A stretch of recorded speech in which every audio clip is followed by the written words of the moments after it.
From the Pacific Northwest, good morning, good evening, wherever you may be across the nation, around the world. I'm Chris Gio. I will be your host this evening, taking you a step beyond the veil. Of course, I'm joined by my lovely wife and co-captain, Mrs. Gio. Good evening, everyone. We have an absolutely incredible show for you today.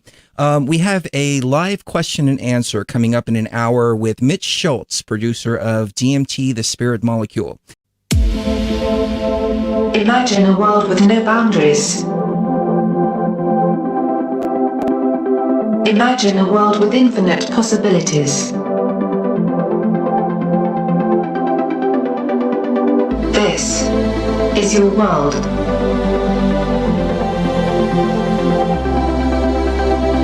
A world of never-ending consciousness.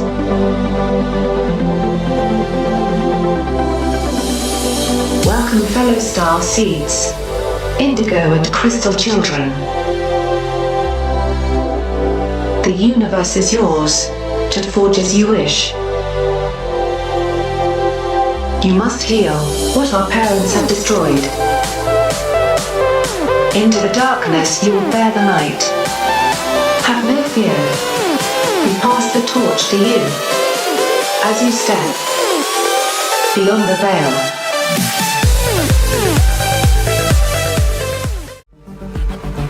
Hour number 2, right here on the Saturday edition of Beyond the Veil. Mitch Shultz is joining us. DMT, the Spirit Molecule, is the topic at hand. Now, just to give everybody a little bit of a background, back in the 90s, I used to be a rave DJ, and I started experimenting with psychedelics, using psychedelics. There's no other way to phrase that. But I didn't have the intention. I didn't understand set. I didn't understand setting. All I understood was take a couple of hits of acid, go to a rave, have fun. Had I known back then what I know now, I think my journey would have progressed so much more. So that's why I'm so glad that we get to have all of these great minds on with us, and we can talk about how to have the proper intention. Now, of course, anytime we use the word proper, it's always going to be subjective because everybody's on their own path. But I believe, looking at my DMT and ayahuasca experiences, which are going now on 7 years, and really working heavily with ayahuasca, I realize that a lot of my experiences are episodic. And I'm even going back to experiences I had 2, 3, 4 years ago, and they're making more sense now as time progresses. So I have the working hypothesis that if we all put our experiences together, we're going to get an even bigger picture than what we first believed it to be. And I'm so glad that we're able to have forums like this. What do you think? I think you're absolutely right. And ideas spread like wildfire, especially if they're good ones. And psychedelics are one of those things that if you love them, if you like them, then you love them. And if you don't like them, then you hate them. And it can be a very divisive thing, but the people that we've met in the last couple weeks are the kinds of people that are able to see from all these different perspectives. And like Chris was saying, one path is good for one person, but not good for another. I know that whenever I'm drinking ayahuasca, I hate certain kinds of music. I don't like some of the music that other people would really, really enjoy, such as a lot of the singing that they do down in the Amazon. I don't the like the Icaros. Icaros either. Yeah, they just don't resonate. Right, exactly. And it's all about what resonates with you, and using these entheogens for the betterment of both yourself and the people around you through them making you better. And so you spread that good energy to your family, your friends, and then it goes from there. Well, I think it was Terrence that said, if you're not using your psychedelic experiences to better yourself, to better the people around you, to better your community, then you're doing it wrong. He called it masturbatory or something like that. I completely agree. I mean, a lot of the ideas that I've brought out of the realm, I apply to my daily life. Sometimes I bring information out that somebody needs to hear later on in the week that I encounter. And I know from the spirit that's what I'm supposed to tell them. It's absolutely amazing. The intuition heightens so well also, and you just start to vibrate at this higher frequency. So let's bring Mitch Shultz on. He's the producer of DMT The Spirit Molecule. If you haven't seen the film yet, it is the best film when it comes to breaking down what the spirit molecule actually is about. When I first entered into working with the molecule, the only reference point that I had was Rick Strassman's book and Joe Rogan talking about DMT on some podcast that got millions of views out there. And I was thinking to myself, wow, what is this DMT thing? This is a whole new world, a whole new idea. Then I tried salvia first, looking for that DMT experience. And I've kind of dubbed salvia as DMT's dirty little bitch, because it doesn't quite take you there, but it smacks you around. And it's an interesting experience in and of itself. But well, and don't forget Aya Awakenings, the second documentary that he also produced. Yes. Yeah. I haven't seen that one yet. Oh, I have. It's amazing. Okay, then we're gonna have to watch it. I've got to watch it afterwards. Yeah. So we have Mitch on. Mitch, how are you doing, sir? I'm doing well. Thanks for having me on, you guys. Thank you very much for joining us. Always a pleasure having you. I mean, we've had you on so many times. We typically get into the mysteries of the universe and some really deep understandings. I want to take a few steps back, because the biggest question that we get is, what is DMT? What's the DMT experience like? Obviously, it's subjective for everybody, but there are some similarities. So let's start at the very beginning. What exactly is DMT? Sure. Well, DMT comes from tryptophan, which many people would know about probably from Turkey, but it's a basic building block. And what it is when our bodies make this regularly, as well as numerous plants, other mammals, and potentially every living organism has the capability to make DMT. Now, the interesting part about that, not just the fact that it is potentially in all living organisms, is the experience that people have when they ingest it externally. And there are a lot of commonalities around that. People describe those commonalities slightly different, but there is kind of a through line that runs through it, so to speak. People have experiences of leaving their body, traveling to other dimensions, meeting entities, and entities being described as alien or angels, or just disembodied consciousness in some way.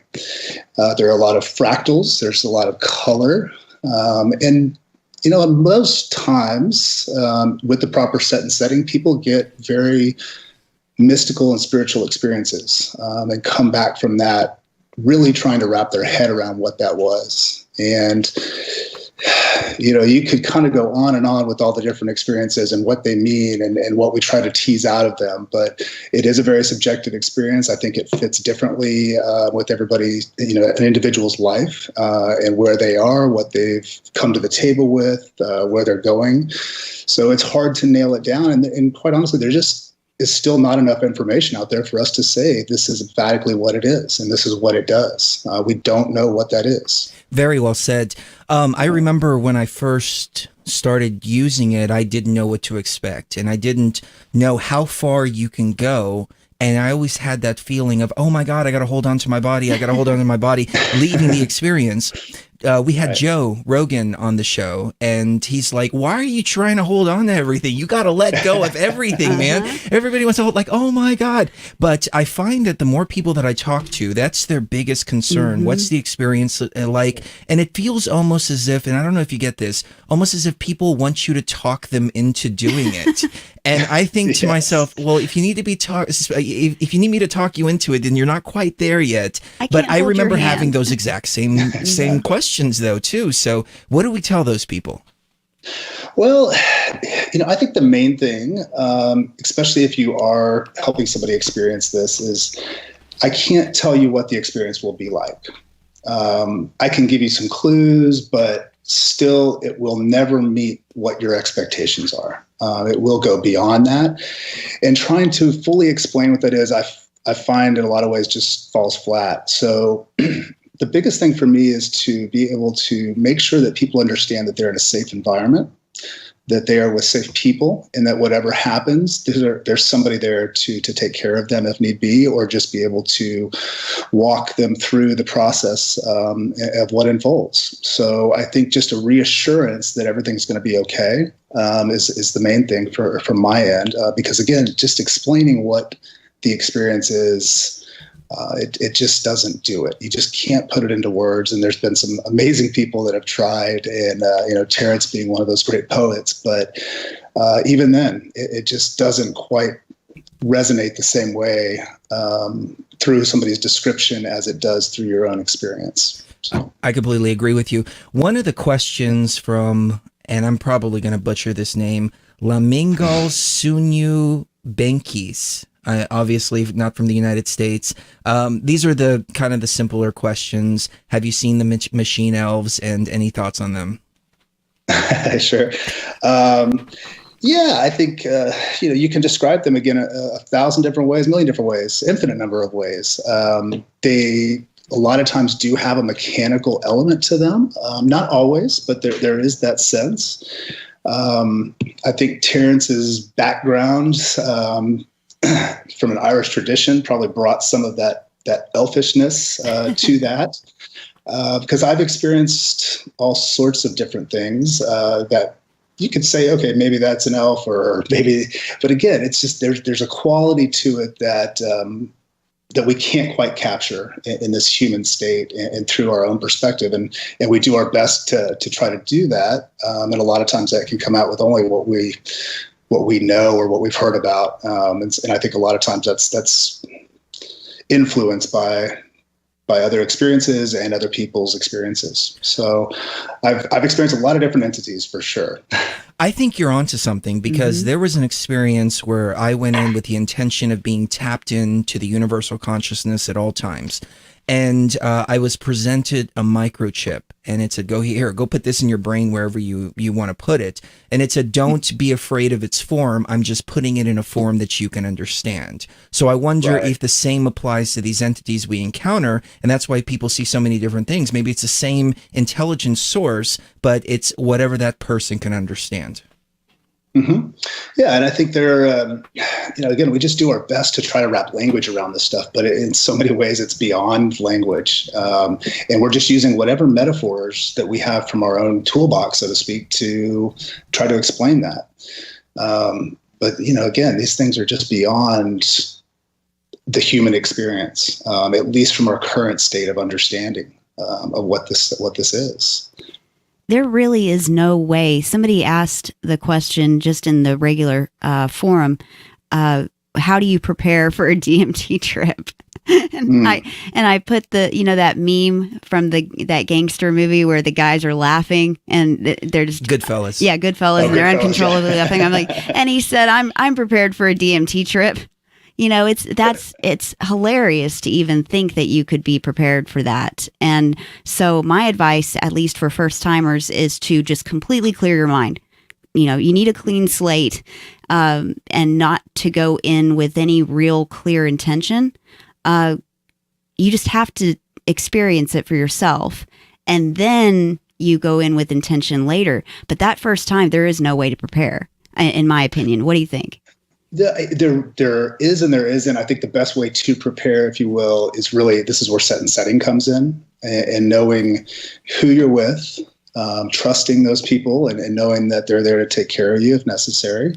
And again, making sure that you're not in a super stressed out environment, or something could happen that would trigger something, or you would also, make sure that you're just in a relatively relaxed state, as best as you possibly can be. You don't want a whole lot of stress going on in your life, trauma, trying to eliminate those things prior to going in, I think they can at least help set you up for a positive experience. Oh, you're absolutely right. You've got to clear your mind. What I typically do before ceremony is I'll try to disconnect from the computer for the entire day, because if I'm in Facebook or if I'm working or something like that, I notice that I'll go into these thought loops based based on whatever it is that I'm bringing into the experience. I was working on a project for work, and I was really worried about if the project was going to be completed, if it was going to be completed properly, on time, so on and so forth.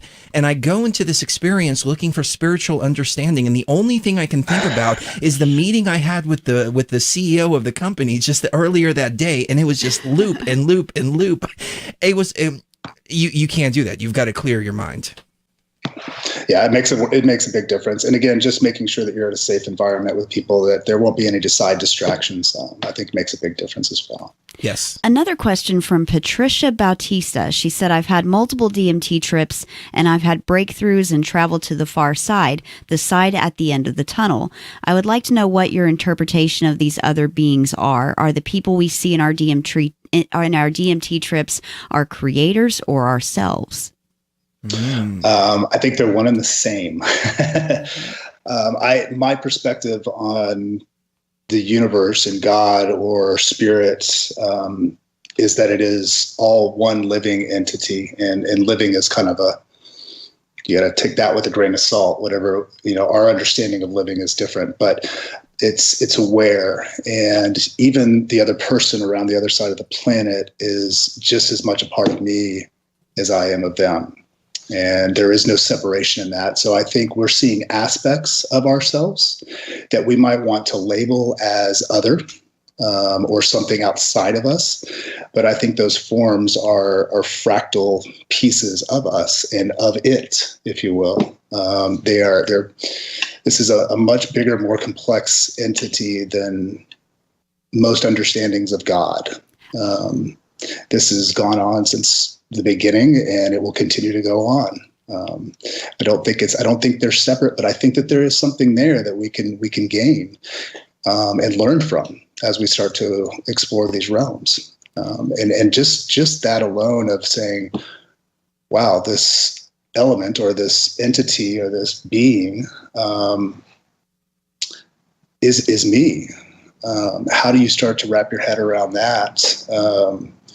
And what do you have to teach yourself, I guess, is the next question. Well, it's funny you say that, because I've been communing with what I believe have been the Egyptian pantheon of gods, Isis, Horus, Thoth, so on and so forth. And as the experiences start to unfold, I realize that we are them and they are us, and they are different aspects of us. And I was just talking on the show yesterday about how monotheism, I think that was the one. I don't know what that. Somebody just choked me. Monotheism has essentially made us look at one egoic entity, and that's the ego inside of us, where the entire pantheon is every single aspect of us that we have to line up together. And that's what the power is of understanding what these entities or beings are on the other side. Yeah, and if I like to look at life and creation, it's just like this bubbling up out of the ether, and all of humanity, all of animal existence, plant existence, even what we would call inanimate objects, are form and structure of consciousness, becoming more aware of itself. And so even ancient Egyptians are just as much a part of us now as we were of them, what we'd say early. I just don't think there's that separation there. So it does give us a broader sense, and also helps me just kind of relax a little bit. Like, okay, everything's going to be okay. It's this bigger thing, and this is my interpretation. And, I don't always like to remind myself I don't know anything. So I know one thing for sure. Yeah. And that's that I know nothing. Exactly. Right. You can call it the logos, you can call it but I like to call it the God mind, because it's not God, but it's what makes up the mind of God, which is actually all of us and all of these beings, whatever they are, if they're part of us or if there are descendants that are coming to greet us. I don't know, but I think it all makes up the God mind. Mm-hmm. So, yeah. Here's another question from Frank Castle, our good friend Frank Castle. From your experiences, is this a simulation? Ooh, good question. Good question. I've been thinking a lot about this lately.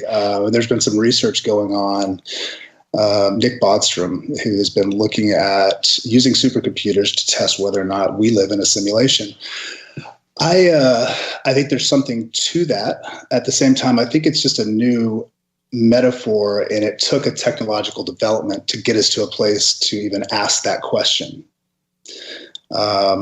Just as, the one God came about during a certain time in evolution, and now we're getting to a place where like, wow, we are creating new worlds through our digital technologies. They are extensions of our consciousness. That technology is not separate from us. So if we are doing this, and there's a fractal nature to the entire universe from what we could tell, then why wouldn't we be living in a simulation? But I think it's another metaphor for God, or the all-seeing, if you will. So yes and no to answer that question. Have you heard of this research by Professor Gates? He's a quantum physicist, and he found a computer code within the fabric of space-time, a self-correcting computer code, but not just any computer code, a computer code that was written in the 40s by a guy named Claude Shannon. So that brings a whole nother element to this, in my opinion, because I'm looking at reality and saying, okay, if we've got a computer code written in the 40s, obviously, if this is a simulation, it was created after the 40s based on this guy's code. What's the real year here? I mean, it just completely spins you for an entire loop. Yeah, and then even labeling, space-time as a particular point in time, I think that all of existence is happening around us at all times. That it's not this linear form that we experience as a human being. I think that it's a much more complex, non-linear kind of state of being. So when we discover things, I think they're part of this universal element that is always there, and that will never go away. And it's just a matter of like, what point in time, again, are we peering into that to be able to experience it and take that back? Because even 2017, I feel like it's all of time and existence is happening around us. So I like to think that way. Hopefully it's not just the thinking aspect, but experience it that way as well. Because then again, it always has an effect. There's a cause and effect in some ways with that, on what we're doing now and what we did then and what we're doing all at the same time currently. I want to go on a little side issue here, and this is my own little side issue. Are you familiar with the Mandela effect? And I was just about to bring that up. Actually, we share a brain. That's actually one of the next. That's the exact next question on the list. Is it really? Oh, okay. Well, it's not a side issue. Find out if he has anything to say about the flat Earth theory and the Mandela effect and what they mean for us. And I just wanted to say that if there's self-correcting computer code in the fabric of space-time, then what does that mean for things like the Mandela effect? Well, I don't know anything about the Mandela effect. The flat Earth, look, I think from knowledge that we have, and even people that are not part of the elite or however it wants to be labeled, that there is enough evidence from our own perceptual awareness to say that the Earth is not flat. And that is my own interpretation, but I don't know. So tell me a little bit about this Mandela? Mandela effect, named after Nelson Mandela. Let me throw something in your ear, though, about the flat Earth. So if this is a simulation and everything is holographic, then the way a hologram works is a 3D image is projected on a 2-dimensional surface. I'm wondering if people are seeing past the 3D hologram onto the flat surface, and some people are seeing flat Earth, other people are seeing globe Earth, but ultimately, all in all, it's just a simulation anyways. Right, so it doesn't matter. Something to take into the realm next time and ask. The Mandela...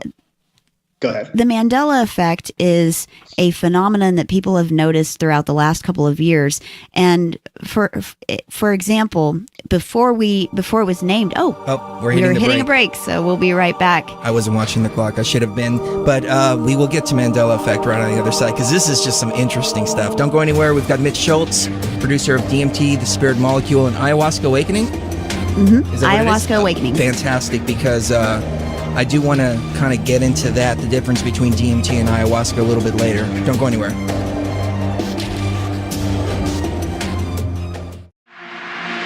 universe is a manifestation of consciousness. Yet, the universe is real enough to the conscious beings in it, which are as unreal as the universe itself. Therefore, all things are possible beyond the veil.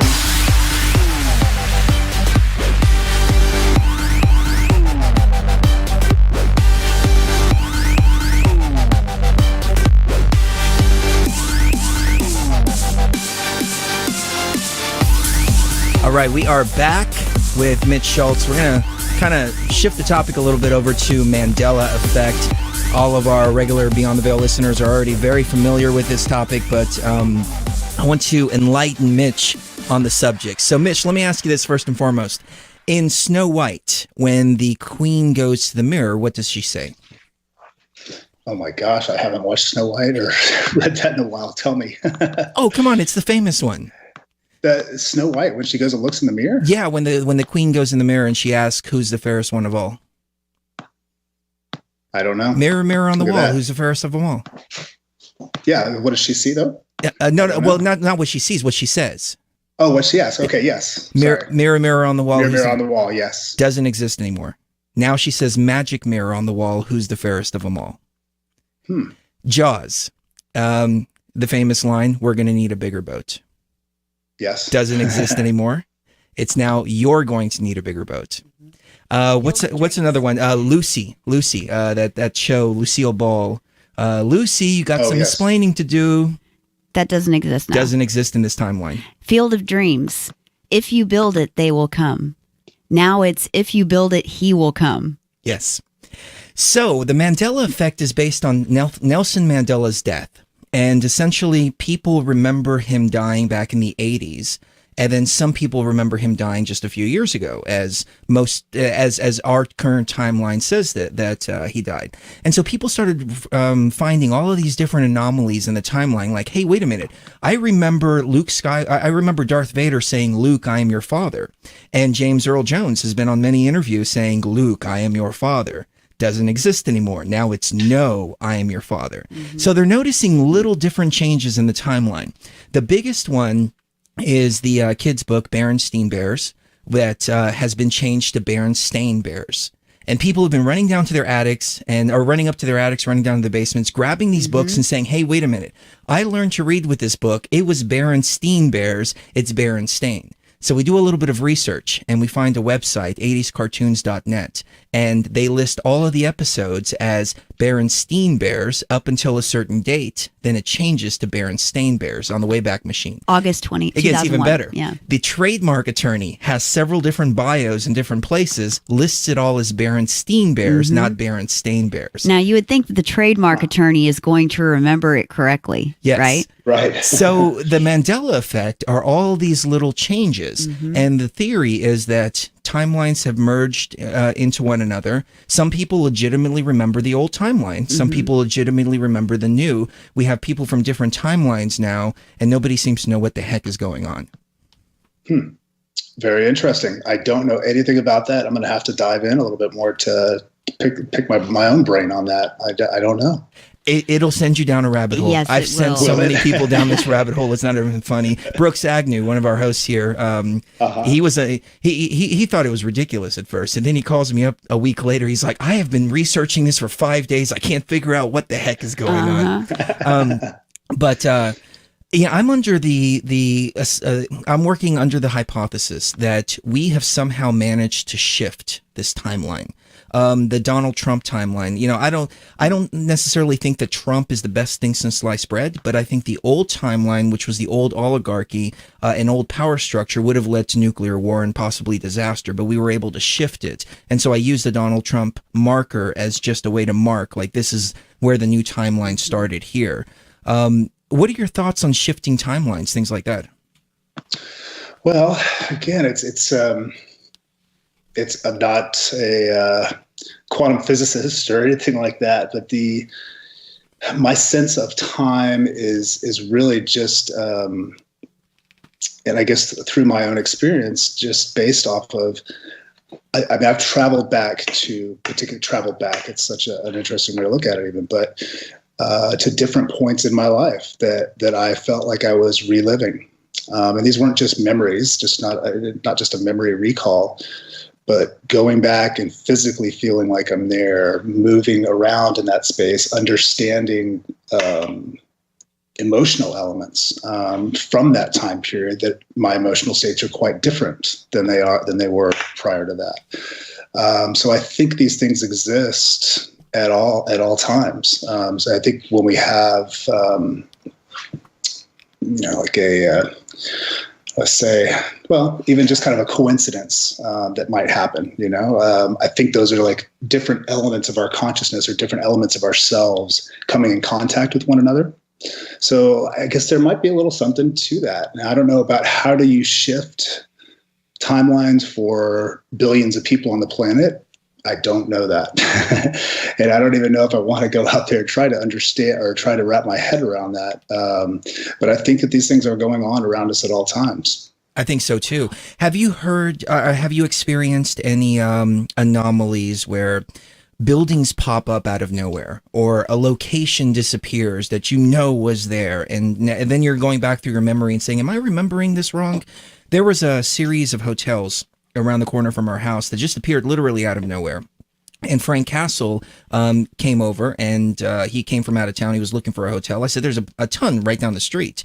And he says, I can't find any on the map. I can't find anything. His wife was a travel agent. She couldn't find anything within like a 15-mile radius of our home. So we go to the hotels, and we go to the Denny's right in the parking lot. He asked the waitress, how long have these hotels been here? She says, I don't know. They just popped up here one day out of nowhere. And so other people are starting to pick up on that kind of thing as well. And nobody can really explain it, but do you remember any anomalies like that? Yeah, but in altered states. And so I always question that. Not necessarily in my waking state. Not necessarily with buildings either. I've had experiences with entities in my waking state where there was no altered, it was an altered state, but not through psychedelics. And so I've experienced things that people would say, oh, they aren't there, but they were very much there for me. And to me, that feels like you're just peering into another level of reality that's around. So I don't know about the building stuff. I do need to know more about this. You should, you should definitely. You're breaking me open tonight. Open a line of inquiry into that. You'll be surprised. Well, hold on. Before we go to any more questions, let me ask you about entities, because it's come up so many different times. First of all, let me say this. I feel that we're unlocking fifth dimensional abilities. Telekinesis, not telekinesis. What is that? Is that the one telepathy? Telepathy. That's what I'm thinking of. Telepathy. I'm very in sync with Cherie. I can feel what she feels. She's craving something, and hey, you want some Mexican food, don't you? Yeah. How did you know? That type of deal. Heightened sense of intuition, so on and so forth. And we have a pharmaceutical industry right now that, in my opinion, is purposefully trying to dim this light within people and trying to counteract the ascension process. So I would agree with you that a lot of people are reporting seeing entities not only under altered states, but in regular life. So when you encounter these entities, what type of form do they take? Is it a physical, three-dimensional form? Is it a light form, an energy form? Tell us a little bit about it, please. It's been a combination, and I've experienced entities and energies since some of my earliest memories. And originally, my parents were like, well, we're going to take you to a doctor. You're going to go figure out what's going on here.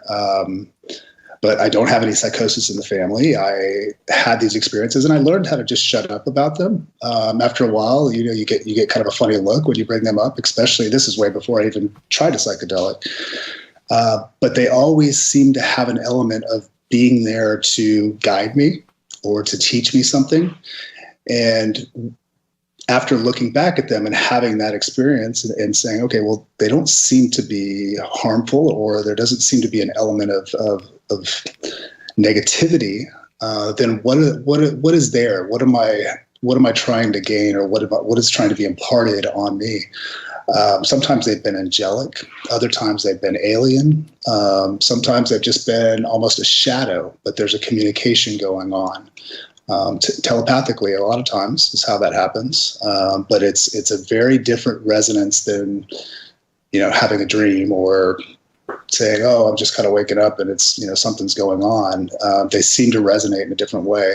So there've been all sorts of forms. There've been different messages, but at the same time, those messages have been, everything's okay. We're here to help.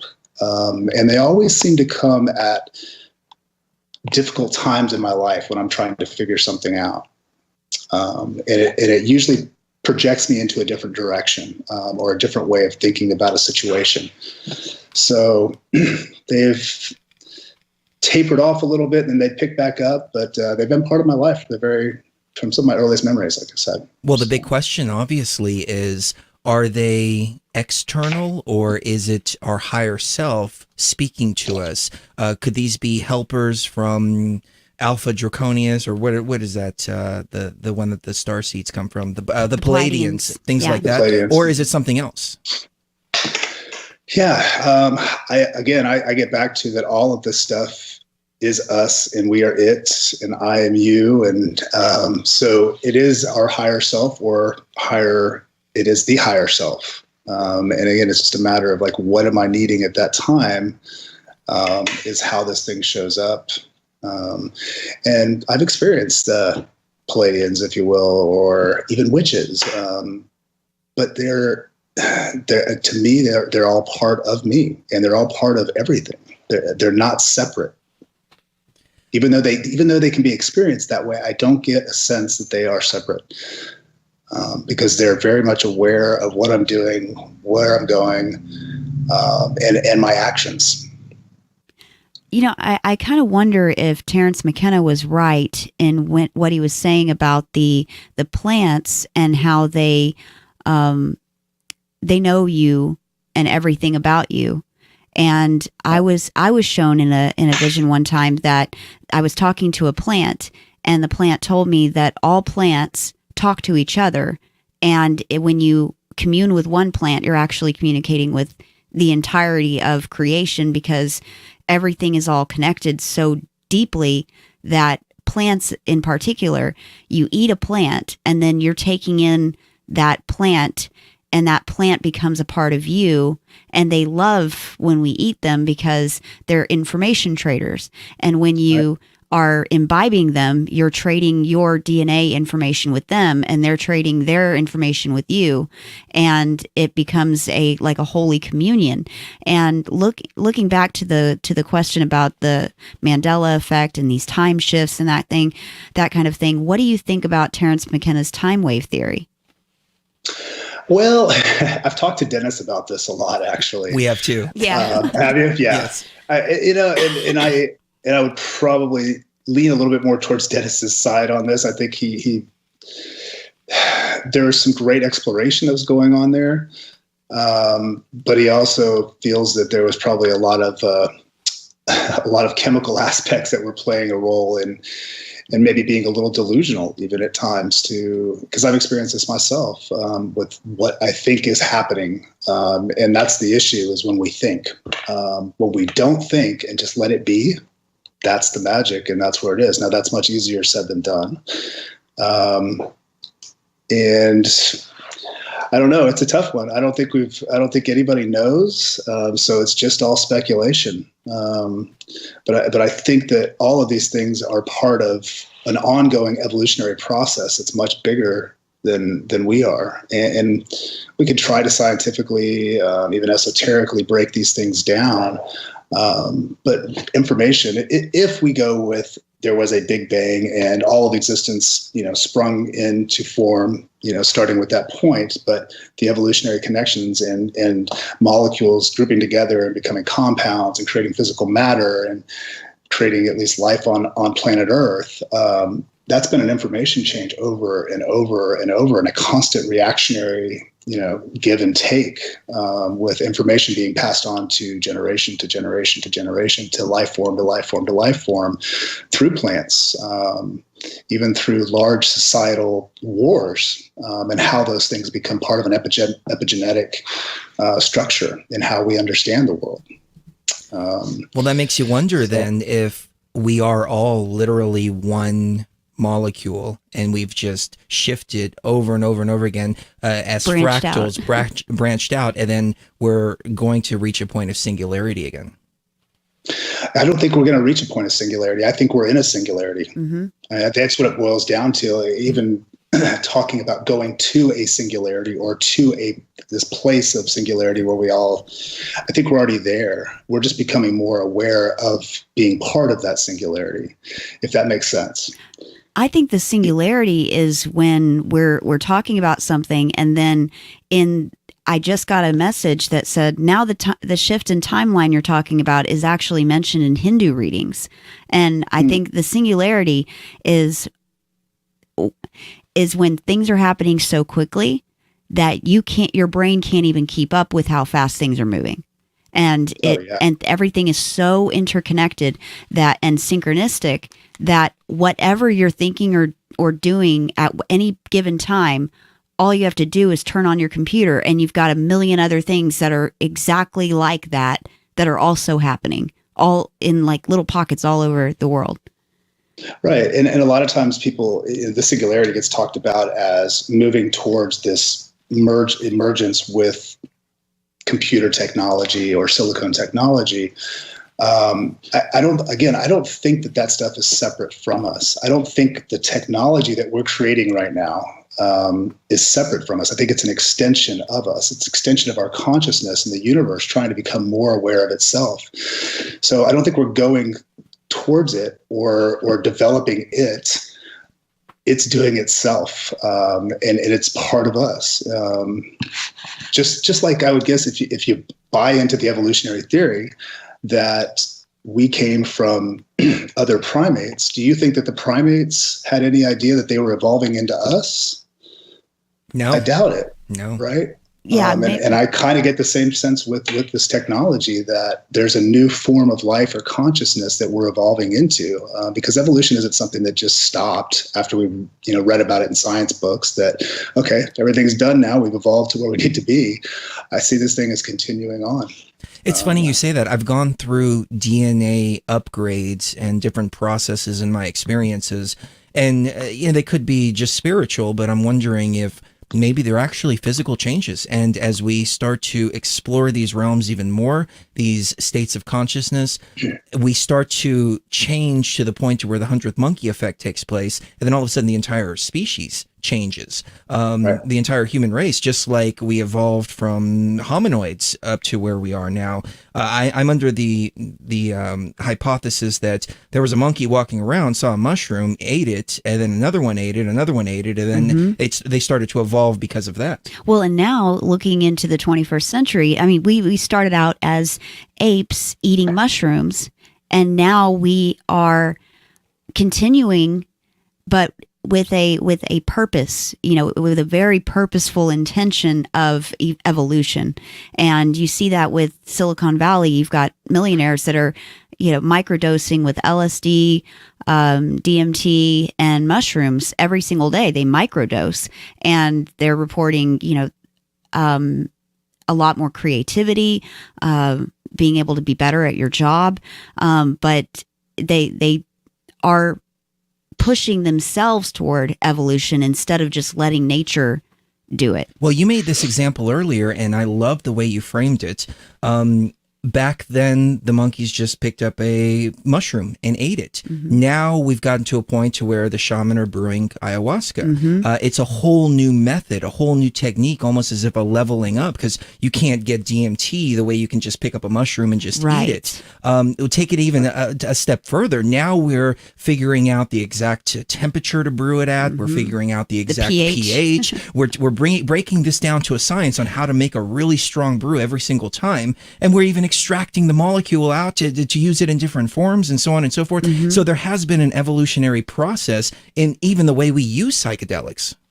Absolutely. And I think this is a matter of complexity, as life on this planet becomes more complex. And that's not just the amount of human beings that are being born here, but the technological development, climate change, all of these things. There's more complexity, and when you have a greater ability to start seeing your role in that complexity, and have more ability to process some of that complexity, then we are, humans are at a point where we can actually guide evolution in a way that we've never, ever been able to do. And even consider that, we're starting with technology like CRISPR, where we can go in and just tweak our DNA to create something brand new. This is major. This is some major things that are going to be shifting life on this planet in very, very profound ways. Where we get to actually turn the knobs of reality a little bit and see our role in that. So yeah, and I would imagine it's continuing to speed up, it feels like, with the technological advances over the next 10, 15, 20 years. Where are we going to be, considering that the internet's really only been around for approximately 20 years? When you get into algorithms and how we're utilizing machine learning and deep learning and what we start to see within these patterns, essentially is what they are. We're just being able to pull back and get a sense of pattern recognition that we've never had before. There was an experience I went through where I encountered this triangle entity. It had a single eye. It was sitting on top of a Mayan pyramid. There were Egyptian and Mayan symbols just swirling all around. And it locked into my pineal and just started delivering all kinds of information. And the way that I liken it is it was like taking a book and flipping the pages. Like, I was able to see a title or two as these pages were flipping, and I was telling it, slow down, slow down. I don't know what you're giving me. And it was just saying, take it. You'll know what to do with it later. And I came back and I described the experience to Cherie, and she said, Terrence talked about something like that, the God mind or the Akashic records. One of the questions we have from one of our listeners, Abel, have you ever encountered the Akashic records? Have you ever pulled information out from that particular place? I don't know if I'd label it as that particular place, but I feel like I have been able to access greater elements than my mind currently has access to. And I think a lot of times that's a matter of pulling away that egoic information source. So where you just are. And when you just are, it just is. And that's where a lot of that, and I think we can tap into that. I think we all walk around with this Akashic record in us, essentially, because we have all the evolutionary information stored in us in a way, not just the human genome, but all of it. And we can tap into that. So I don't know if I'd label it strictly as the Akashic records, but if you want to take it as that, it's that core. You're looking into the universal CPU and the motherboard, if you want to go there. So yes and no again. Excellent. We have a minute. My paradoxical answers. Minute and a half before the end of the hour, but we have another hour coming up for you, ladies and gentlemen. Let me go to kind of more of a simpler question here from Harry. He asks, "What's the biggest hope for making shamanic plants legal in the U.S.?" Wow. I think the biggest part is with all of the trauma that's going on and that people have, and more people are kind of getting to a point where they can deal with that trauma. There's going to become a point, I hope, that can't be ignored anymore, where you have people that have just been written off, but have been able to pull themselves back from some horrific events and heal themselves. And I think, a very tangible approach to this is looking at what's happening with war veterans. You come back from those states and it is, there's more suicides from our vets right now than any other walk of life. And people are getting healing from major traumatic events through these plant medicines, and not just ayahuasca. I mean, simply marijuana is being able to do it. So I think we're starting to see some of that pop a little bit. Because they don't know what to do to help people besides not send them to war. But there seems to be a big movement right now around vets being able to speak up and say, look, I've gotten some major help and some major healing from these plants. And if that continues, I think that there might be some openings to maybe not a full legalization, but something to play with. I completely agree with you. They opened up an ayahuasca church here in Washington. I don't think it was sanctioned under the UDV, but the police said, well, as long as they're not hurting anybody, we're not going to interfere. And so far, so good.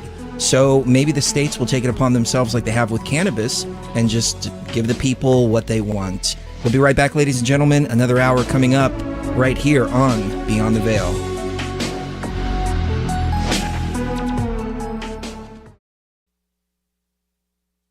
T-minus 60 seconds and counting.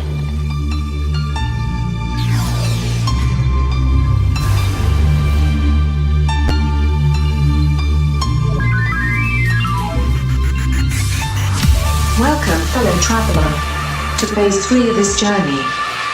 Here you will experience an even deeper level of understanding as we traverse through the boundaries of hyperspace consciousness. Here, you will find that reality is altered with a single thought and a single intention. Set your intention now and prepare to travel deeper. Beyond the veil.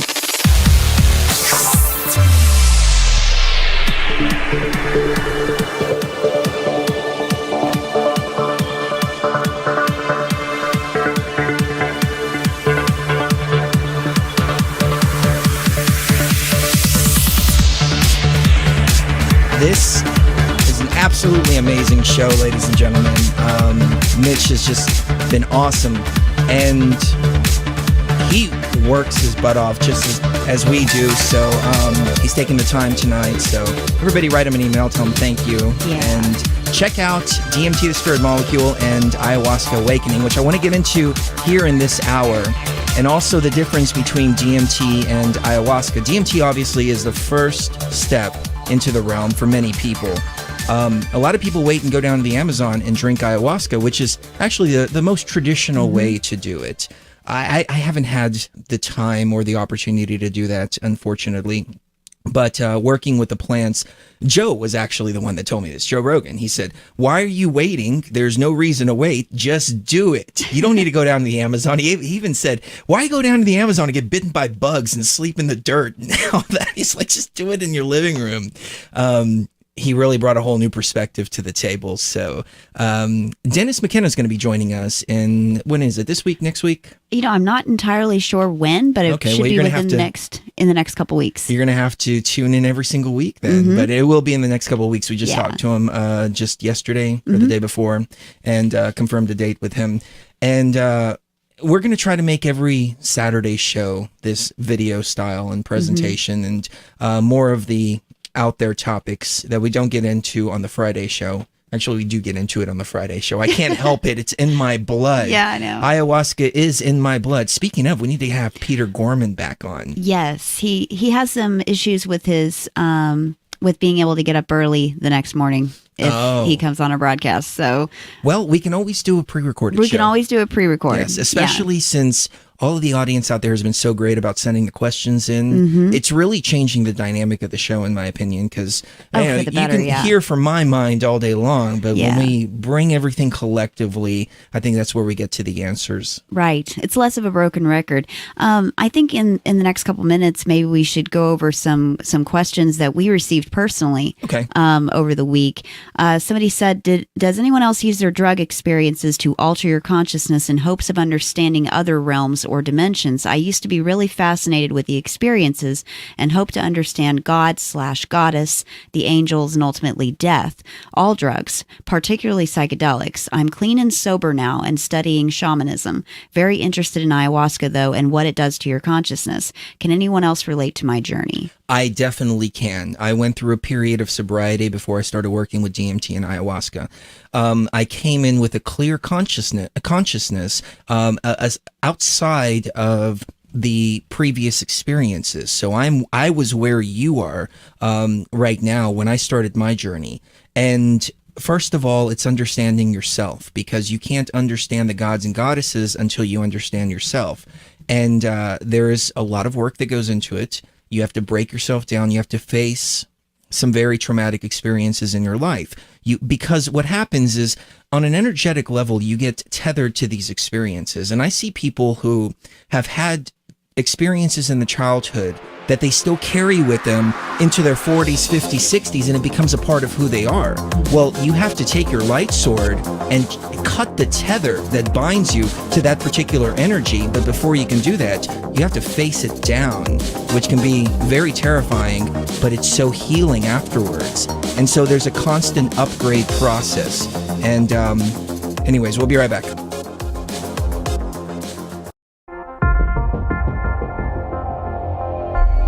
My dear traveler, remember this. Whatever plane our consciousness may be acting in, both we and the things belonging to the plane are, for the time being, are only realities. However, if we mistake the shadows for realities, we find ourselves confusing the upward progress of the ego as an elevation of consciousness. Thus, beware of oneself when you step beyond the veil.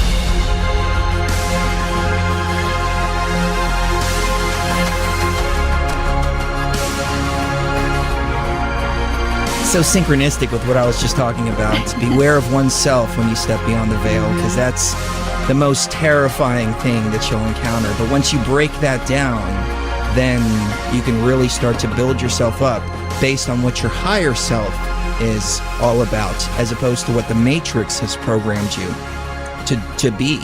We're all programmed from the time we're born. And it's a deprogramming process that takes place with these experiences. I want to go back to Harry's question because I missed a big part of this.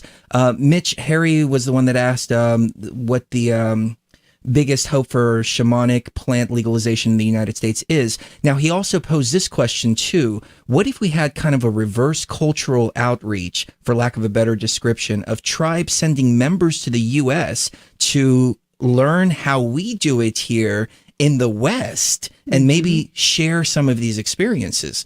What do you think about that? Well, sharing experiences from our own kind of form that we're working in, is that am I understanding that correctly? I think that's what he meant. Our ceremonies here are completely different, obviously. Even our brewing techniques, Syrian rue and acacia, as opposed to chacruna and ayahuasca. Sometimes we include the ayahuasca too, but we've come up with all these different ways to do it here. Right. And I think it's interesting because the evolution of what our ceremony is, I think needs to be different. And I think that's something that we need to start communicating a little bit more too. I don't think the South American or just kind of the indigenous mind fits with our mind. And it's easy to go down there and try to wrap yourself in that. But they have a much more animistic approach to how they see the world. And from the West, that's not necessarily the case. And so we've had to modify and create new forms of what ceremony is and how we go explore. And I think that cultural exchange is important to be able to start understanding, all right, well, what is this? What does it mean when I see such and such or experience such and such? And how is that different from somebody that might be experiencing something similar to that in the Amazon? So whether or not that makes a difference in legalization process, I think our biggest hope there, again, is getting back to people actually having some tangible healing from this and some tangible insights. But that cross-cultural exchange is important. And I think sometimes it's too easy to get lost, or to get not lost, it's the wrong term, but to give 100% credence to the shamanic way, I think loses a little bit of what it's there for. And that's really to open you up. So to have a dogma that gets locked down, and this is the only way to do it, and it has to be done like this, becomes a disservice. So I like the exchange idea and being able to explain that, because it is different. It's different around the world. And ayahuasca or these medicines are changing. The way that we brew them, the way that we experience them, and again, bringing our own baggage or our own history to that makes a difference on how we experience those things. It does, and I've often wondered what the response would be from a shaman that had worked in the Amazon for decades and decades, maybe 70 or 80 years old, smoking DMT. Like, what would be his response to that? He would probably come back and say, "Oh, that's such a waste." Such a waste of perfectly good brew. I agree, because the DMT experience, I'm glad you brought this up. I want to get to Nigel's question, though, because this is really great. But the DMT experiences versus the ayahuasca experience is completely different. If I can use the same analogy I used before, it's like taking a book and trying to read it while the pages are flipping in front of your face, as opposed to sitting down and actually reading the book. That's the difference, in my opinion, between DMT and ayahuasca. Mitch, what would you say on that subject? Yeah, I think the biggest thing for me is the speed of the experience, like you mentioned. You can wrap story, and that's how we create reality. Is the idea of story and being able to interpret something into a reality. And with ayahuasca, you have a little bit more time to sit with it during the experience, to form some sort of a narrative that fits your being. With DMT, just the vaporized version of it, that speed and that kind of intensity doesn't really allow for much time. And in fact, the first time that I tried it, it was probably almost 5 years after my first experience that I felt like I had kind of redefined a narrative that worked for me about what reality was. And that's been changed since, of course, but just giving a sense of how compressed that time and space is. It's like reading a book or just really having thrown at your face one way.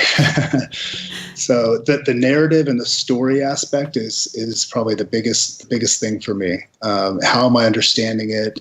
How am I putting that back into my normal day-to-day life? And how am I taking the things that I've experienced there and making metaphors for them into my daily life? And how am I taking those things that we say are good? If that's hey, I've got a direct connection to everybody. Well, how are you acting that out in your real life? Right. And what is that story that you're taking back, as opposed to, wow, I just saw everything in existence, because that alone doesn't do it, especially for those that haven't experienced it. So it's little things like opening the door for somebody, or smiling, or helping out a loved one. It's understanding that those practices and those events and those actions can play a much bigger role than just taking the time out of your day to go do them. You know, Absolutely. we stopped at a little fast food place one time. This was years and years and years ago, and I haven't eaten fast food in years, so just a caveat. But throw that in there. yeah, what we did though is we paid for the car behind us. And that was it. And I went back like 2 weeks later, and the guy said, "Oh my God, that went on for like 3 hours. Everybody was so happy and sharing." And then one guy had to come over there and ruin it. But he was like, "It went on." And so it just started this chain reaction. That one little simple act of kindness started a whole chain reaction. But how can we do that in our daily lives now, especially when there's so much going on in the world that we may or may not agree with? But if it's something that we don't agree with, how do we go do those little things, as opposed to going up, putting up our fist and yelling, to get those sort of responses, to get that chain reaction of positive flow, and that pay it forward? So it does have an effect, and it could be in a drive-in, or it could just be going to work and making the change for somebody there. It can really ripple out. And I think that if it gets magnified, has a huge effect on the world. Even just a small thing like letting somebody in front of you that's having a really hard time taking a left out of the parking lot. You just, you slow down, you let them turn, and they will be so grateful for the rest of the day, because you never know, they may have needed to be somewhere really, really fast, and they felt like they were going to be late, and it was going to be expensive for them, and you may have saved their day just by doing that one little thing. And even if it doesn't resonate with them all the way through, knowing that you did it, I think, can be enough to make a difference. And hey, okay, I feel like hopefully I made a difference in someone's life that you could go on, and that would resonate into your own. So absolutely, that's what it's all about. Now, here is probably the deepest question that we got. Okay. From Nigel Rogers. He said, why so much leaning on the work of Strassman when the operating room / entity / examination experiences can easily be explained as distortions of meat space perception due to the analytical elements of experimentation, rather than the wider angles, especially the knowledge, understanding, and background of Nicholas Sand, who, as a probable result of being part of the Brotherhood of Eternal Love and the first underground chemist to synthesize DMT, had more direct experience of the molecule than any other person, while also maintaining a critical and scientific outlook as a result of his upbringing due to his parents' professions as scientists. When I read the excerpt from ER from DMT The Spirit Molecule by Dr. Rick Strassman, I was struck by what I feel are a few fundamental misunderstandings that he made, and his failure to notice the crucial effect that the presence of he and his crew, as well as the overall environment, was having on his subjects. I wish to point these out and to put this type of research back into the vast perspective to which it belongs, lest this materialistic viewpoint create decades of misunderstanding. This is from the Terrence McKenna forum. Yeah, these guys are the advanced level guys. Sure. And I think there's something to that. I think your set and setting, again, will always have some sort of a role in how you experience that. So, and I don't think Rick missed that. I think that he was aware of that and wanted to even have different environment for people to go through these experiences. However, because it was brand new and there hadn't been psychedelic research, they wanted people to be in a hospital setting. But I think more and more the research that's starting to happen, they understand this, especially at Johns Hopkins works and all the psilocybin research. They're putting people into a comfortable living room type situation, allowing them to have comfortable things. It's a couch. It's not a hospital bed. You're not having thermometer in you or blood pressure being taken, monitors, all of those things. So I think that there is some positive aspects that are coming out of that now where the research is saying, all right, we need to get people into places that won't have as many possibilities of being interrupted or interpreted from what's going on in the room. And I think he nailed it on the head that there was a lot of that probably came into what people's experiences were, but it still doesn't totally explain what was going on either. Right. So, I have to give the example of Chris has used ketamine in the past, as a party drug. I had never used ketamine. And I had gallbladder surgery. They removed my gallbladder, and I was throwing up so much and I was in so much pain that no matter how much painkillers they gave me, it would not make the pain go away. And this is a day of surgery. And so they gave me ketamine. And I had the most horrible experience with it. And I know that it's because I was in that hospital setting. Had I been, at a rave or with Chris or, having fun, it would have completely changed the experience. And so I agree with Nigel in that. And I think even Dr. Strassman agreed when we brought this up that the setting and the setting was just completely not right. And he really wished that he could change that one aspect of it. But I agree with you. I think that when you do DMT, whether it's in a hospital or it doesn't really matter where you are when you do DMT, you're leaving anyway. You're leaving your body anyway. So another good question was from Ashish Pratap Singh. He said, I would like to ask him if there can be another feature with mushrooms as a central time theme. There's a lot of fascinating research in the last few years on them as well. Well, I helped a friend out recently.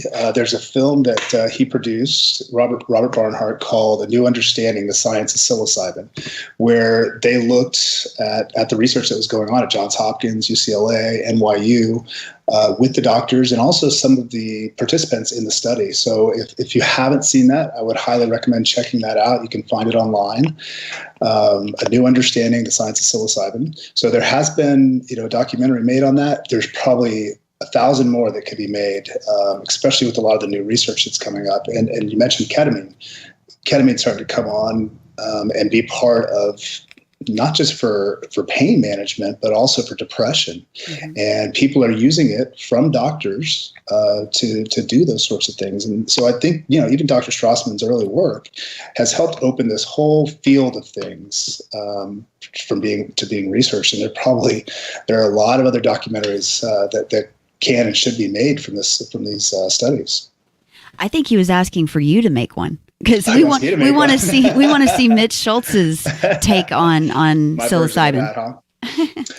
Well, yeah, I kind of feel like not that I wouldn't make another psychedelic documentary. I just have some other stories that I want to tell, and the one that is really sticking out to me, I've been researching the evolution of consciousness, and there was some research done in the 50s, started in the 50s, and went on for quite some time, by a guy named Claire W. Graves.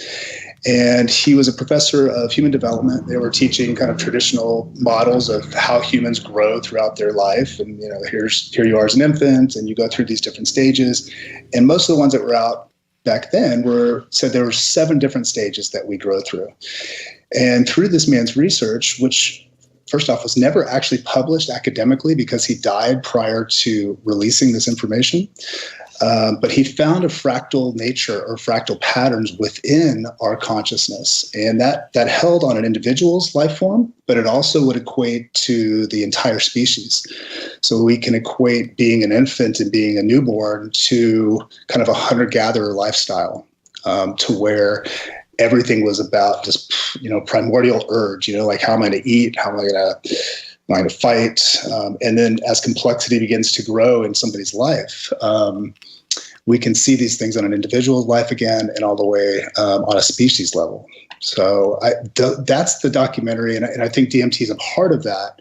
But this thing is, opening up to a much bigger and more complex and more interesting than just the DMT space.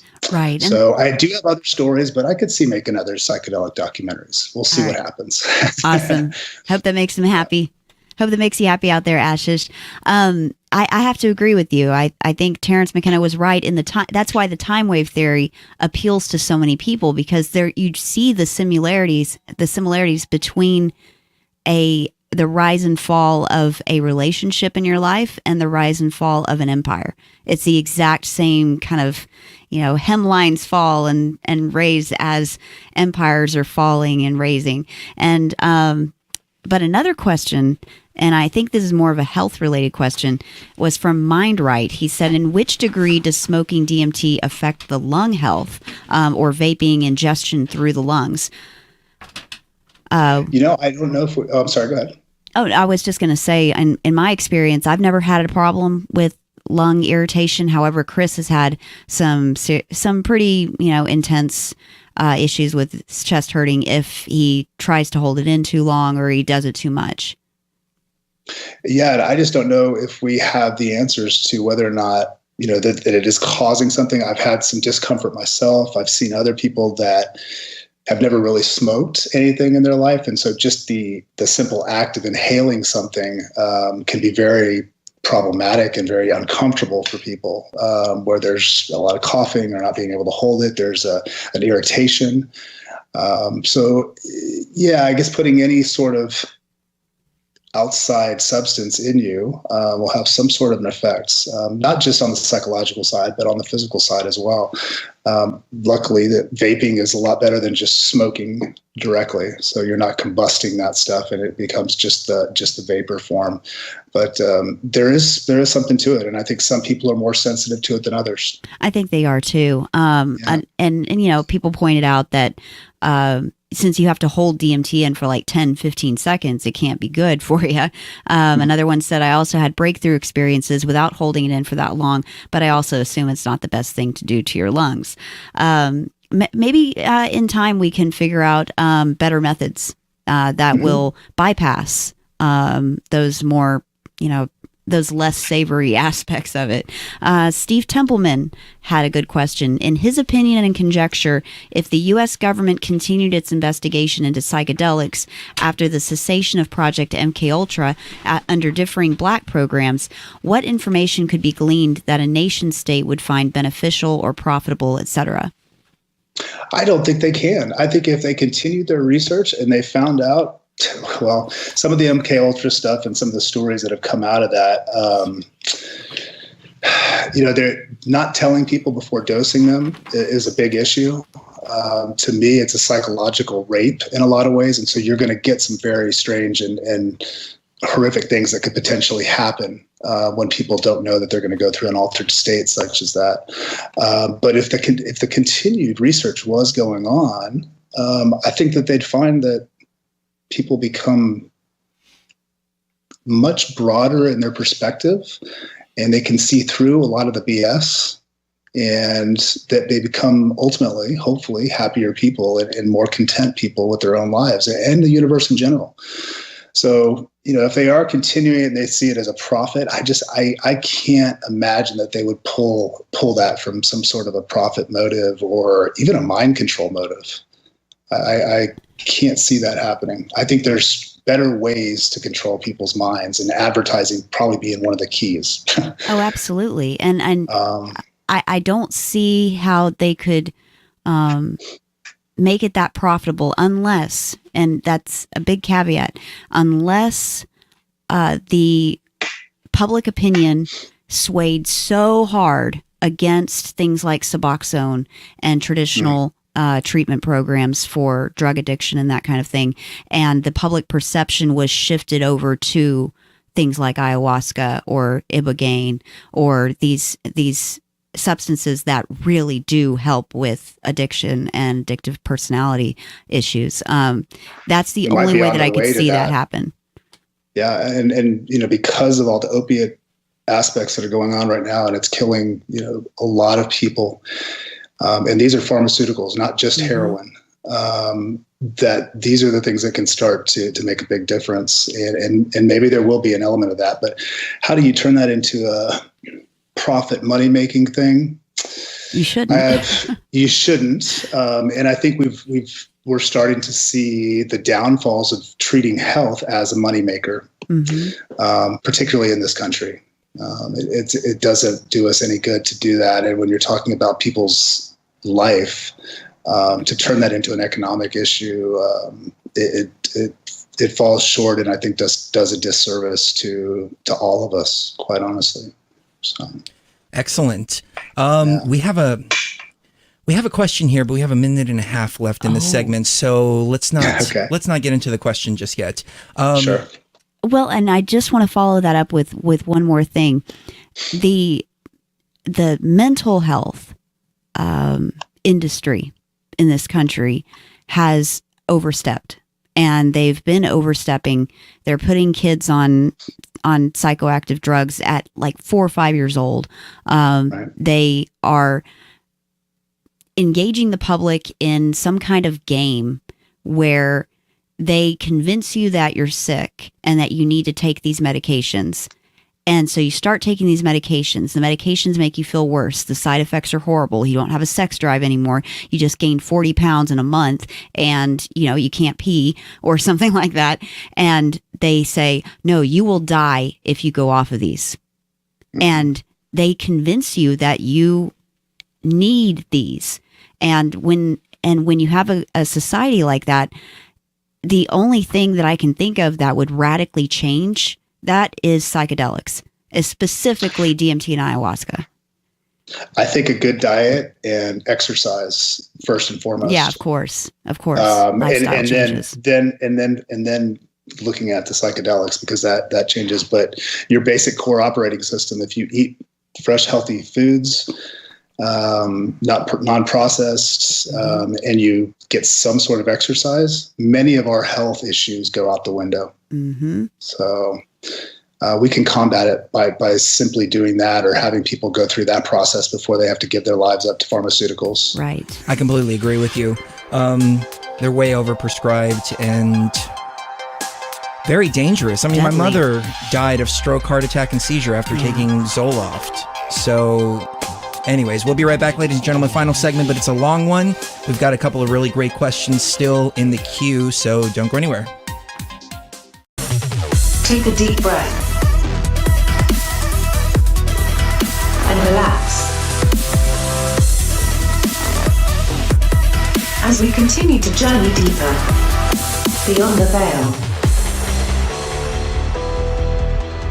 All right, we are back. Final segment with our amazing guest, Mitch Shultz, producer of DMT The Spirit Molecule and Ayahuasca Awakening. I don't think we're going to be able to get to all the questions that were asked this evening, and I just want to apologize to anybody whose question didn't get answered. However, excuse me, we have a great question from Jeff. Jeff is the person that put together the Psychedelics and Philosophy Forum, and he's brought together about 120,000 people, just all so many great minds. I feel like I found long lost family. So his question is, can you please ask Mitch about his opinion on where DMT is produced, and also why you think this molecule actually exists in nature as well? Wow. Yeah, that is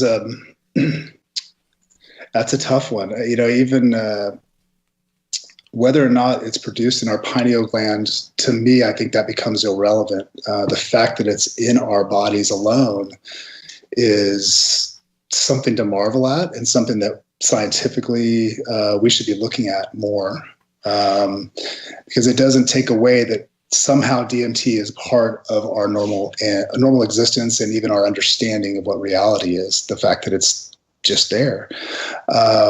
Why is it all over nature? Gosh, that's a tough one. But I think that something could be said, and an argument could be made, that if it is in all living things, and all living things have the precursors to make DMT, that this is a way to connect and have this kind of base language that all living things can communicate through, and be aware of one another, so to speak. I think it's like I the had little a better answer than that. I think it's like the antennas in Avatar, where you can connect into all of nature. Right. What do you think the purpose it serves? I mean, I guess that you answered the question about the purpose there. Yeah, it's tough. I don't know if we quite understand the purpose. I like to think that I have learned a lot about myself, and maybe what an aspect of the nature of reality is because of DMT. And maybe that's it. Maybe that small little molecule is there to start teaching us, once we get to a place in a certain developmental or evolutionary stage, that we can start peering into these little elements a little bit more. And it's not just an underlying operating system that we're unaware of, but that we can actually utilize to, directly, for direct intent. I don't know if that's the case yet, but it seems that more and more people are becoming aware of this and poking around in that space. So by expanding consciousness and by getting a broader sense of the world, I think that can be a good thing. Excellent. Another question. I want to get to Ayahuasca Awakening. I think this is the last question, but I'll probably skip through a few more and find, there's another golden nugget there. From Steve Templeman. If the U.S. government continued, do you have any opinion if the U.S. government continued its investigation into psychedelics? We already did you already get that one? Oh, okay. How about one from Frank Bronson? I know that he was studying zoology for a couple of years before transferring to biology, which eventually led him to work for a cosmetic product company. What brought on the inspiration to make this change? As someone who seriously considered zoology and marine biology before deciding on bioengineering, the answer to this question would interest me. Are you talking about Dr. Strassman in particular? Particularly? I'm wondering if he's talking about Dr. Strassman, and maybe he's confused and thinking that we're talking to Dr. Strassman tonight. And I don't know anything about Rick's past, looking at zoology or looking at that. So I couldn't speak to that at all. Okay. Here's another one. Zozo's Trip. That's a neat name. What are the health and spiritual differences between insufflation, combustion, and intramuscular administration? Yeah. I don't know, again, if there really are. I guess, again, getting anything into your lungs besides nice, clean, fresh oxygen can have an effect on you. We see that just with smog.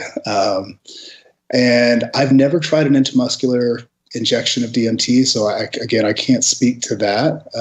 But the fact that if it's pure DMT in your intramuscular injection, I can't see that there would be an issue with that health-wise because the DMT is in your body. Now, depending on where you got that DMT, what it was extracted from, because it probably wasn't made from in a lab, and what you're injecting it with, those all make a big point. So, and then just smoking it, it doesn't really give you the same full effect. In fact, you're burning off most of what is there unless you're vaping it. Right. And I will point out that me and Chris did try insufflation one time. Do not try it. I mean, unless it's like something like Yopo that is meant to be done that way. Do not try to put it in your nose. Yeah, I was on a forum and they were saying, oh, you got to try it like this. It lasts a lot longer, so on and so forth. And I did just to experiment, but the entire experience was clouded by a burning nose. So you just couldn't get any benefit from it. Let me ask one more question, and this is kind of, I think we already answered this, but I just want to just give Kyle the question. Any developments on the idea that DMT is produced by the brain? I know Dr. Strassman, wasn't maybe a year ago, maybe 2 at this point, that they had found in mice brains, I believe it was mice, that DMT was made in the pineal gland. So I don't know much beyond that, except for that's a pretty good indication that it might be the same for us or in other mammals as well. I think there's something to it. I mean, the fact that we know that it does go past the blood-brain barrier, again, it doesn't matter where it's made, it's getting used by the brain. Right. In some way, shape, or form to give us a sense of reality. So I just don't know, but I know that Dr. Strassman has continued to poke around on that, and they are making assays to be able to test DMT levels in our body. Even on the minute doses. Yeah. So I don't know where they are with that, but that would be great. I tend to feel that it's produced by the lungs. The reason for that is when Rick was on, he explained that the lungs are big enough to produce it. The pineal really isn't big enough to produce it. And then I started, I think it was a video clip that we were listening to from Terrence, and he was talking about taking rabbit lungs and extracting 5-methoxy out of it. Not that I recommend anybody does that. I just think that would be a dark experience. But the fact that it exists within rabbit lungs. It was either 5-methoxy or it was NN-DMT. It was either one or the other, but the point is it came from the lungs. And if it's coming from the lungs in rabbits, then it's safe to assume that it's coming from the lungs in other species as well. Another thing about that is studies that were done on dying patients, and they would have them in a bed that could weigh the body. And as the spirit left the body, there was a certain number of grams of weight, 21 grams of weight that was also released as the spirit leaves the body. And so we were wondering if when the body is preparing for death, the lungs will put out the DMT, it'll travel to the brain, and then once it's done doing that, then when the spirit leaves the body, you lose the 21 grams. And that's that last squirt of DMT that's coming. Yeah, that's basically cutting the cord and moving you on. Rick framed it as lubricant for the soul. Yeah. And I like that. I think there's something to that. I mean, a lot of these experiences that I was explaining earlier that I'd had as a child before even touching DMT, they became they resonated with me in such a different way. They were very profound. They always had a different sense of meaning and direction in my life, but I learned how to become ashamed of them, and I didn't talk about them. But after my first DMT experience, all of those experiences, the second I came back, it was basically, I felt like they were fine. And it was part of my normal existence and part of my spirit. And there wasn't anything to be afraid of there or ashamed of or something that I should try to hide. And it was always a spiritual message that was coming across or imparted through that. And I feel DMT played a role in that prior to even touching DMT. I'm right there with you. Let me ask you this. I've never experienced 5-methoxy. Do you have any comparison between the two in your experiences? Wow. I've done it several times. I've tried just an extracted and vaped version of it. I've tried it from the toad. It's another level. It's that to me is actually a Godhead experience, more so than just NMDMT, because it's almost like going to a complete void, but you're connected to absolutely everything, and everything is actually emanating out of you.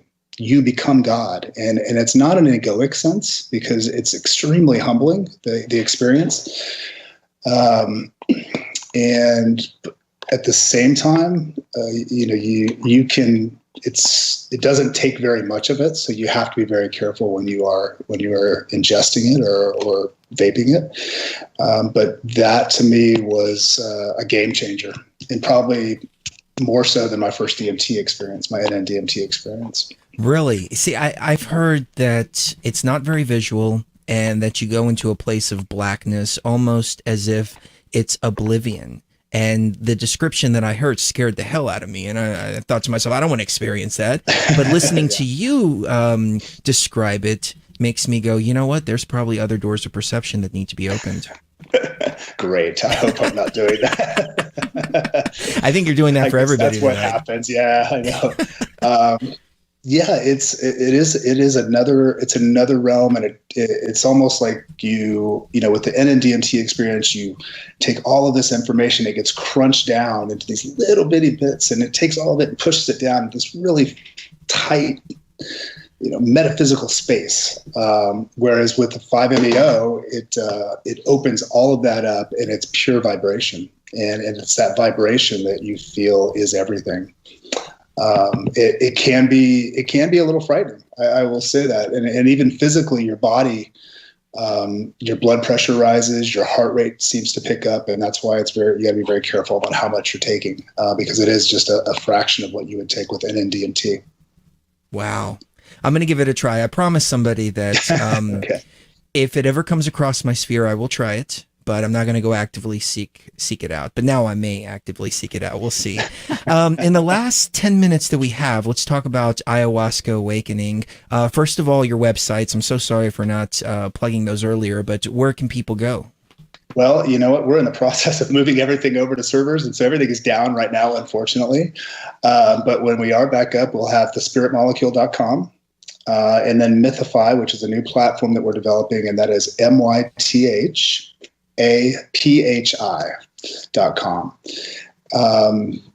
So that, hoping in the next couple of weeks, we'll have everything back live again, but currently we're down, unfortunately. But find us on Facebook. The DMT page is thriving there. We got plenty of information that's pumping out there, and a good way to communicate with us. Excellent.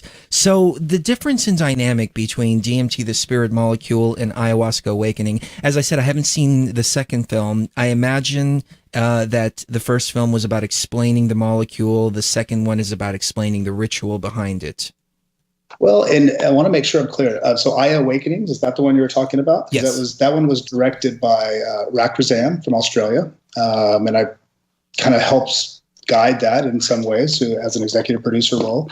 But then we also came out with a film called Ayahuasca, and it's a companion piece called Wachuma, looking at San Pedro, this last year. And we took a much more personal approach with that. My collaborator, Aubrey Marcus, and I got a group of people together, went down, and instead of trying to come at this from, this scientific approach, because neither one of us is a scientist by any means, we took a more personal and said, we're just going to share exactly what's going on with our own stories during that time. And that was, over a week time period, and drinking 4 times. And we shared that. So you'll get a very personal insight into what we were going through and what was going on in our lives. And then Aya Awakenings, I think, is the one you had mentioned as well, right? Because that was Rack's version to go down and kind of the go-between, so to speak. So he looked at what's going on shamanically down in Peru. He also tried 5-MeO on that experience. He was fully hooked up to an EEG machine. But I think even both of those were much more personal and kind of a gonzo journalist approach. Which one was your favorite to make? Well, The one that we just put out last year, not that it was my favorite, but again, a much more personal story. In some ways that was very difficult to go through, not just during the time that we were drinking the medicine, but coming back and spending a year and a half cutting it and reliving what I was going through, and particularly the loss of my brother, which was a big part of that experience, and being able to work through that. It bared a lot of my soul. I didn't think that I would ever do that. I didn't think I'd get in front of a camera and share that intimately. But I'm pleased with how it came out, and I'm also happy and pleased to hear back from people in their response to the film, and being able to share that information, because it can resonate with other people to say, I want to go make a difference, or I want to do something that will help me with my own process, whether it's the exact same thing or something similar in nature with some sort of trauma. So it was a very personal exploration, and that does mean a lot to me, I guess. If you haven't seen it, I recommend it. let me ask you a question that Sure. may not necessarily have an answer, or the answer may be something different for everybody. But why should somebody start working with DMT or ayahuasca? I think the only answer to that is you will know. There's a calling that happens that is different for everybody, but it's something that you just can't turn off. Something keeps calling you. And it shouldn't be because I say to go do it. In fact, I encourage people, it's not something that is for everybody. And unless you as an individual are having a calling to go experience this, then that's when you know the right time. And you don't have to seek it out either in that point. It does come to you in a way, or something will open up to where you can have that experience. But it really is a calling from within you. That is a perfect answer. Fantastic. In all of your experiences, is there any wisdom, information, anything that you've brought out with you that you would say is the most profound understanding for you personally? Just not to get caught up in the day-to-day narratives that are going on around, and what reality is, because reality is infinite and there's so much that we don't know. And so when we try to, or at least for myself, when I tried to exert control over situations or try to make it this way, or this wasn't right, I had to fix this. It's like nothing needs to be fixed. It is. But when we can let it be, that's when the magic starts to happen for me. And so I'd say don't fight, just let it be. And I know that sounds like some new age BS sometimes, but it's served itself well for me to just pull back and know that whatever it is, a lot of times that's from your own perspective. You're putting up these barriers. You're putting up a story around something that already kind of exists, and it's just a matter of being able to pull back from that and letting it be. I guess that's kind of the bigger thing, is that we just don't know anything, and when we try to exert force on something, I think it has a tendency to become more difficult. I'm smiling because all of 2016, my experiences were about letting go. Mm-hmm. And that was the same message over and over again. You got to let go. Yeah. You've got to let go. Why are you worried about all this stuff here? Everything's going to work out exactly to the plan. Mm-hmm. You just have to let go and just follow your higher self. Yeah. Yeah. Excellent. So we've got about 4 minutes left. What do you think we should leave the audience with? Well, I would say, again, this is probably ties in a little bit about that question you just asked. I think everybody knows deep down in their own hearts and their own souls what makes them tick and what brings them joy into their lives. And sometimes it's hard to see that, especially with all the programming that gets laid on top of us. But when you can really ask yourself some deep questions and really answer them in a sense of like, all right, this is the one thing that gets me off. And I don't mean that in a sexual sense, but I love playing guitar, for instance, but I work this corporate job and I can't go do anything with it. Well, if that drives you and that gives you the ultimate joy and happiness in your life, I suggest follow that. Go do everything you can to make sure that's a part of your life on a daily basis. And I would that it will open up for you to do that. And so finding that core, and everybody's different. It could be dance, it could be art, it could be writing, it could be any number of things. But finding that thing that makes you tick and that gives you happiness and joy deep down in your soul is what I think we should all be searching for.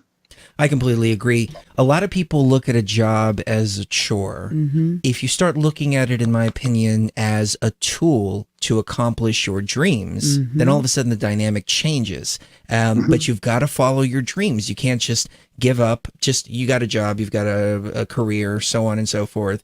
But you've got a dream that you're working towards. Then all of a sudden the dynamic changes. What do you think, Sheree? Well, I think if your soul longs for more than just mediocrity or the same thing every single day, then these plants are just one method of figuring out what it is that you do want and what it is that will make you happy and will make you feel fulfilled. And it could, like Mitch was saying, it could be dance, it could be art, it could be music, it could be a radio show, it could be a podcast, it could be documentary filmmaking, it could be whatever it is that makes you passionate. You need to do it.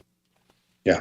Mm-hmm. Everything else seems to fall in line after that. Mm-hmm. Life gets easier. And after I took that leap and said, okay, I'm going to go do this, stuff just falls into place and you get it done. Well, it's a big thing. I mean, making these two films that you did, I can only imagine the work that went into it. I was just making a film and I wasn't even going out and filming. I was using different visuals for the narrative.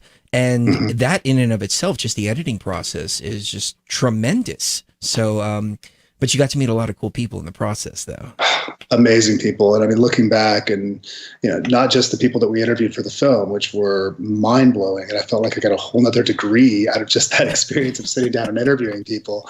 But folks like yourself and being able to travel and show the film and having people come up and say, wow, this meant a lot to me. And, it allowed me to go out and have some communication and talk to other people about it or go experience myself, or it made me a better person.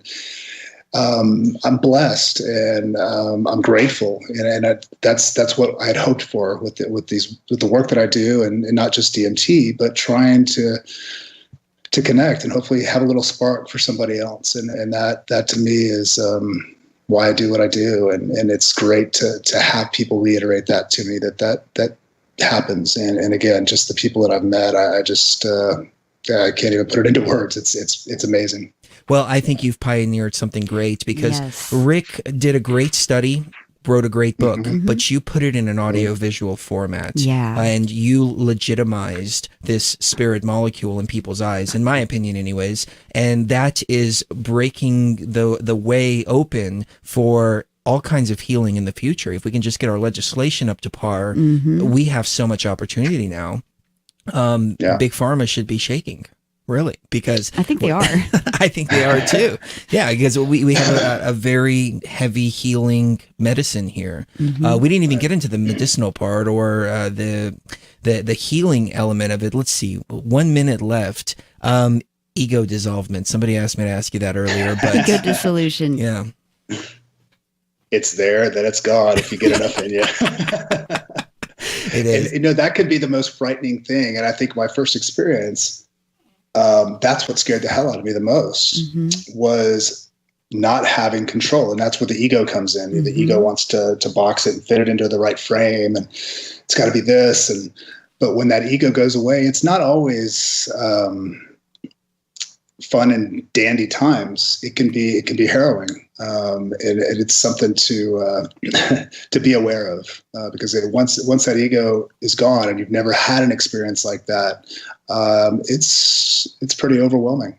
It is. Thank you so much for your time this evening, Mitch. This has been absolutely awesome as always. Love your brother and pleasant journeys. Thank you very much. Love you too, guys. And we'll do this again soon, I'm sure. So absolutely. More questions to come.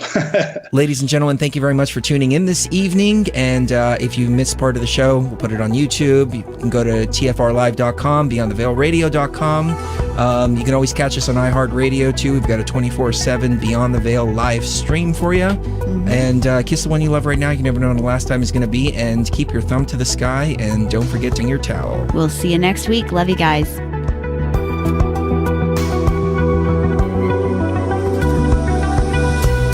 Thank you for traveling with us this evening. Meditate on your experience. And remember, reality is merely an illusion. Thus, we wish you pleasant dreams. www.beyondtheveilradio.com